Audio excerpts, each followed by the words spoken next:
आज मैं आप लोगों को स्वर संधि का एक भेद वृद्धि स्वर संधि बताऊंगी। पिछले वीडियो में हमने आपको दीर्घ संधि के बाद गुण संधि के बाद अब मैं वृद्धि संधि बताने जा रही हूँ। वृद्धि संधि क्या है? वृद्धि स्वर दो कहे गए हैं, ऐ और औ। अब हम इसके बारे में जानते हैं। यदि किसी अ या आ का मेल ए या ऐ से होता है तो उत्पन्न विकार अर्थात परिवर्तन ऐ हो जाता है। ऐ को हम मात्रा के रूप में ऐसे लिखते हैं, किसी व्यंजन के ऊपर लिखते हैं। तथा ओ और या औ का मेल अगर ए या ऐ से होता है तो उत्पन्न विकार क्या हो जाएगा? औ, जो कि हम मात्रा के रूप में इस तरह से लिखते हैं। अब उदाहरण देखते हैं। उदाहरण में हम समझते हैं। पहला उदाहरण है अ या आ। अब अ का मेल ए से होगा तो भी ऐ बनेगा, और अ का मेल ऐ से भी होगा तो ऐ बनेगा। उसी तरह आ का मेल ए से होगा तो भी ऐ बनेगा, और आ का मेल ऐ से भी होता है तो ऐ बनेगा, जो मात्रा के रूप में इस तरह लिखा जाता है। किसी भी शब्द के में जब हम इसको लिखेंगे तो व्यंजन के ऊपर लगाएंगे। अब हम देखते हैं, एक उदाहरण के साथ समझाते हैं। एक जोड़ एक।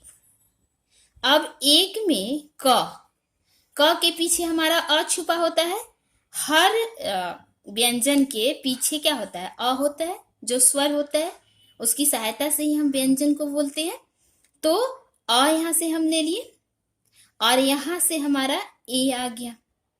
अब अ और ए मिलकर क्या बदल गए? ऐ में।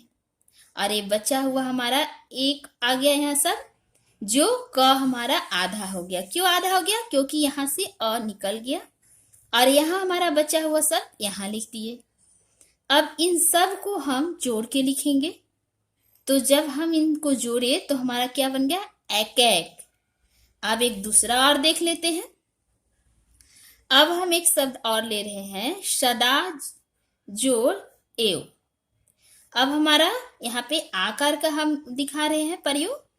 अब सदा द में हमारा आकार है तो यहां से हमने आकार निकाल लिया।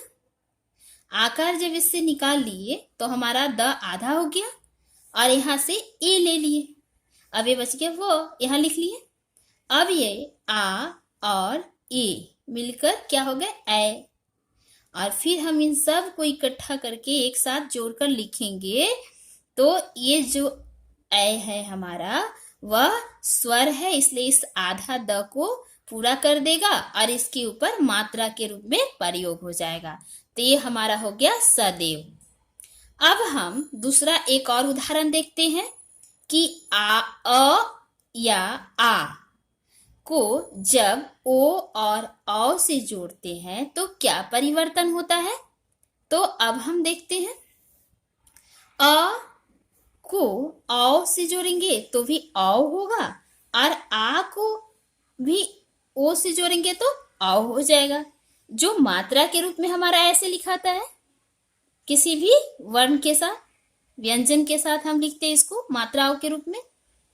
और अगर आ को भी ओ से जोड़ते हैं तो औ, और औ से भी जोड़ते हैं तो औ, जो मात्रा के रूप में हम इस तरह लिखते हैं। अब हम इसका एक उदाहरण देखते हैं। जल जोड़ औग।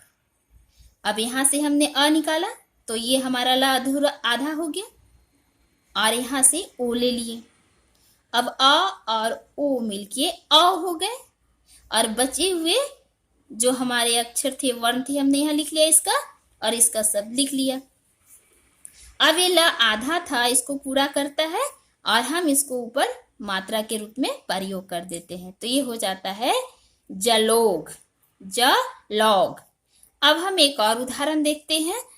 अब दूसरा हमारे पास एक और शब्द है महाजोर योजस्वी। अब हम इसमें से आकार हटा देते हैं। आकार हटा दिए तो ये हमारा म आधा ह हो गया और यहां से हम ओकार ले लिए। अब ये आ और ओ मिलकर फिर से हमारा क्या परिवर्तन हो गया, औ। और बचे हुए शब्द को फिर हम यहाँ लिख लिए। फिर हम इन सब को एक साथ जोड़ के लिखेंगे तो हमारा क्या शब्द बन गया, महुजस्वी।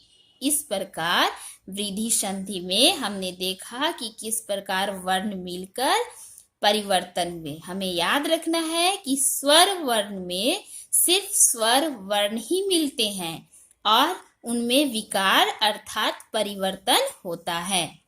धन्यवाद।